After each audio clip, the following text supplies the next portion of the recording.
Alright, so the second part of this video will be on the double angle formula. So for double angle formula, from the previous video, right, we are interested in the angle A and angle B. Okay, for double angle, we are interested only in one angle. Okay, it's the same angle. So for double angle is angle A plus angle A. So we have two angle A. So actually it's the same, just that previously is two different types of angle. For now is the same type of angle. Okay, so first thing first, sine 2a. So how do we get our sine 2a using our additional formula? So either you can just memorize it by heart, which is 2 sine a cosine a, right? Or you can derive it on the spot. So how do I derive it on the spot? Very simple. You do your additional formula. So example, right? Sine 2a. So sine 2a is a plus a bracket. So you just put in your additional formula, right? So sine a cosine a. Okay, so SC, right? Then after that, plus SC. Okay, so you should get, so you can see sine a cosine a plus sine a cosine a, right? They are the same thing. So you should get 2 sine a cosine a. So in this case, I already gotten my so-called double angle formula, right? Okay, so next will be cosine 2a. So the second part, cosine 2a, right? So cosine 2a, there are three forms lah.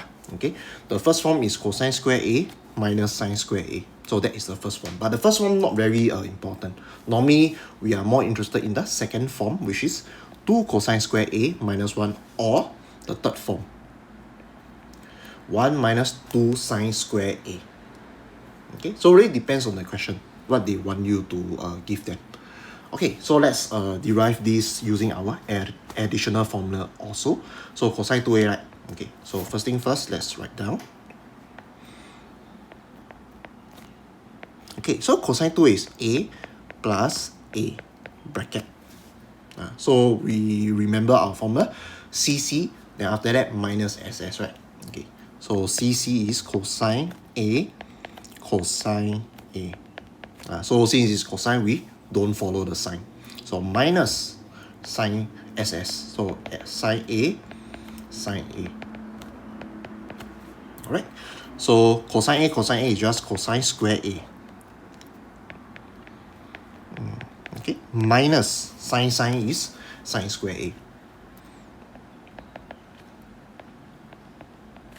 So in this case, I've gotten my cosine square a minus sine square a, right? Okay. So how do I get my so-called my second form and third form? Okay. So this one we need to do a very quick recap on our formula that we learned in normal trigo. So remember the three formula that we learned is, of course, the first one is the most important one, sine square a plus cosine square a equal to 1. So this is the so-called Pythagorean identity. The second will be 1 plus tangent square a equal to secant square a. Okay, the third will be 1 plus cotangent square a equal to cosecant square a. So these are the three Pythagorean identities that we learned. Okay, so of course, we must use our first identity to help us get our so-called the second form and third form. Okay, so in the case you want to make just in terms of cosine a, you simply just get rid of your sine square a. Alright, so cosine square a minus, so sine square a, right? You simply just use your first identity. Right, so I just skip some step. Minus 1 minus cosine square a. Then you put a bracket. So when you manipulate it, you should get 2 cosine square a minus 1. So the second form is out. Alright. In the event you want the third form, right? Just in terms of sine square a, just in terms of sine, also can. You get rid of your cosine square a. So let's write here. Cosine square a minus sine square a. Okay, so cosine square a, you put 1 minus sine square a. minus sine square A also. Okay, so you remove the bracket, 1 minus 2 sine square A. Okay, so the third form is out already. Alright, so yeah, so this is for cosine 2A. Okay, now we move on to the third formula, which is tangent 2A, right? Tangent 2A, of course, we have our numerator and denominator. Same thing, we can also derive it on the spot. So tangent 2A,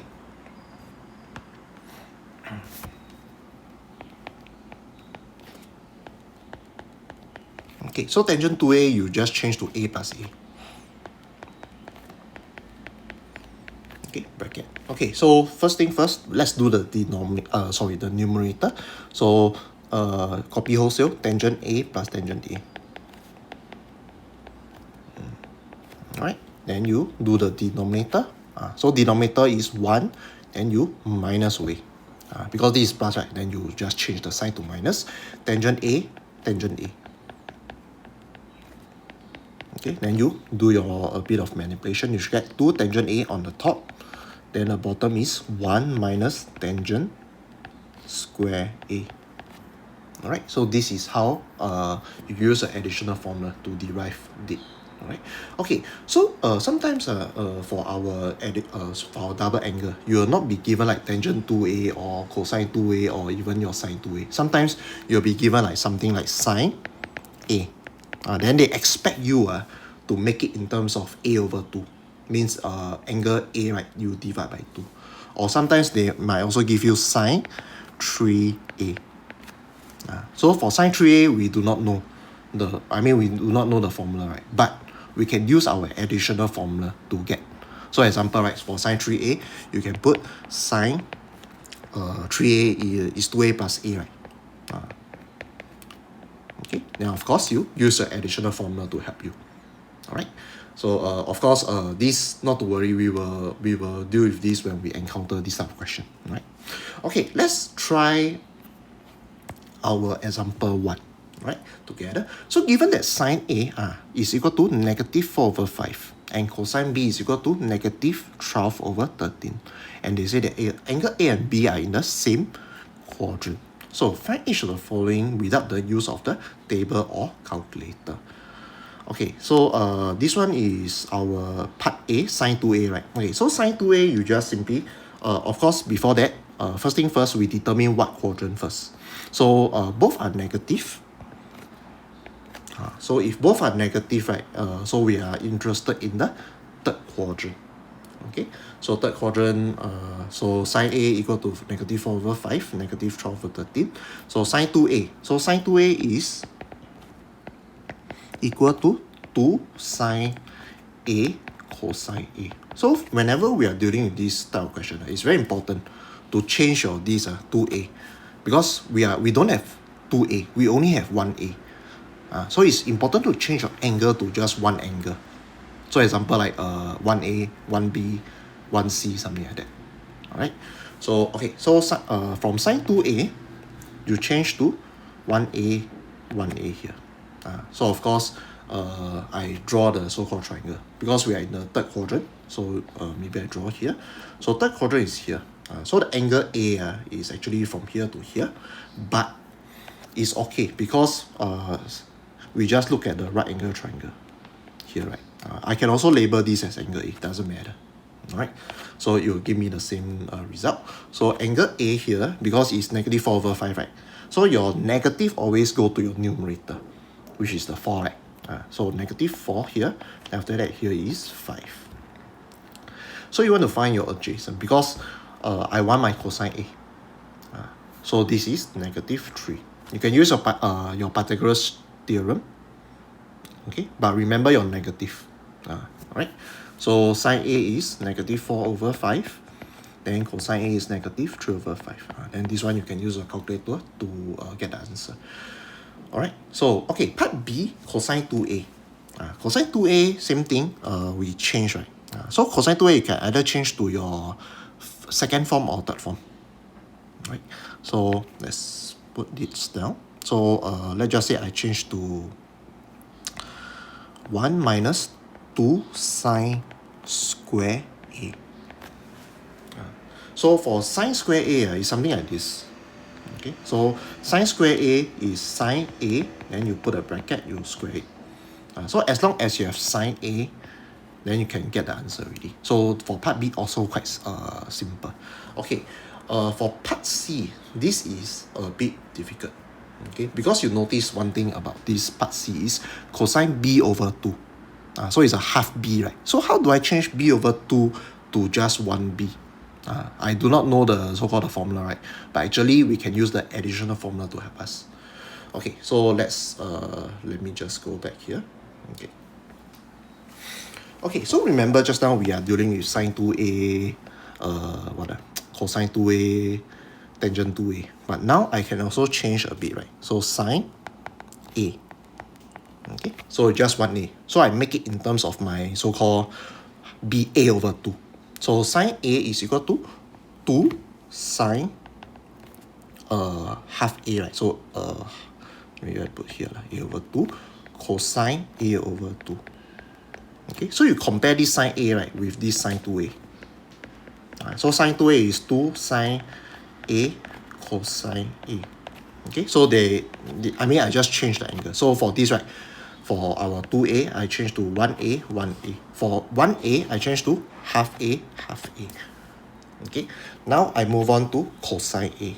So cosine A is equal to, okay, maybe I write down the double angle first. So cosine 2A is equal to the first form, cosine square A minus sine square A. So same thing, I just put cosine A is equal to cosine square A over 2 minus sine square A over 2. Okay, so you can see 2A I change to 1A, 1A. From 1A I change to half A, half A. Okay, so I change to the second form now. Second form. So it's 2 cosine square A minus 1. Okay, so likewise for your 1A, so it's 2 cosine square A over 2 minus 1. So second form is out. So of course I change to the last form is 1 minus 2 sine square A. So for the third form for this is 1 minus 2 sine square A over 2. Okay, so sometimes they will need you to use the half angle. You need to change to one angle, 1A, something like that. Okay, so now let's go back to the example. Okay, so now we have B over 2, right? Cosine B over 2. So we need to use our second formula. So cosine B over 2 is something like, let's just say I want to change to cosine B. How do I change to cosine B? Very simple. So cosine B is equal to cosine square B over 2 minus sine square B over 2. Okay, so this is the first form. And you notice that the first form doesn't really help us. So okay, maybe I change to the second form. Okay, second form, let's put it down. So 2 cosine square B over 2 minus 1. So this one will help us because later I can square root. Alright, so okay, so now I make my cosine B over 2 my so-called subject. Let me just okay. So now let's put it down. So 2 part C here. 2 cosine square B over 2 equal to cosine B plus 1, right? Okay, then after that you bring the 2 to the right hand side. Okay, then after that you square root, because this is square, there's a square term here. So you just square root left and right hand side. You should get cosine B over 2 equal to square root of your cosine B plus 1 divided by 2. Okay, so now I can get my cosine B over 2 already because I have cosine B. I just need to determine my cosine B, which is given to me right here. So I don't even need to calculate any using our Tuakaso, right? Then negative 12 over 13, then you plus 1 here, then you divide everything divided by 2, then you can get the answer. So I think for this part C is a very good question. Okay, so just take note of this part C. Okay, so now we move on to tangent 2b. So tangent 2b, same thing, you just have to memorize the formula. So tangent 2b, let me write down here, d. So tangent 2b is equal to, so always change your angle to 1b. So it's 2 tangent b over 1 minus tangent square b. Okay, so this is the formula, right? So now we have to determine what is tangent b, right? So okay, so tangent b, we need to use angle b. Okay, let's draw it down. So we are interested in the third quadrant. So third quadrant is here. Okay, so negative 12, 13, right? Okay, so negative 12, 13. So this will be 5, and not to forget your negative counterpart. So now I have all the three sides already. You can determine what is your tangent B. So tangent B, you simply just put negative 5 over negative 12, which is positive 5 over 12. Then after that, you just sub in can already. Okay, because it's in the third quadrant, so you are in a tangent territory, so should be positive. Okay, so this is how you do double angle question.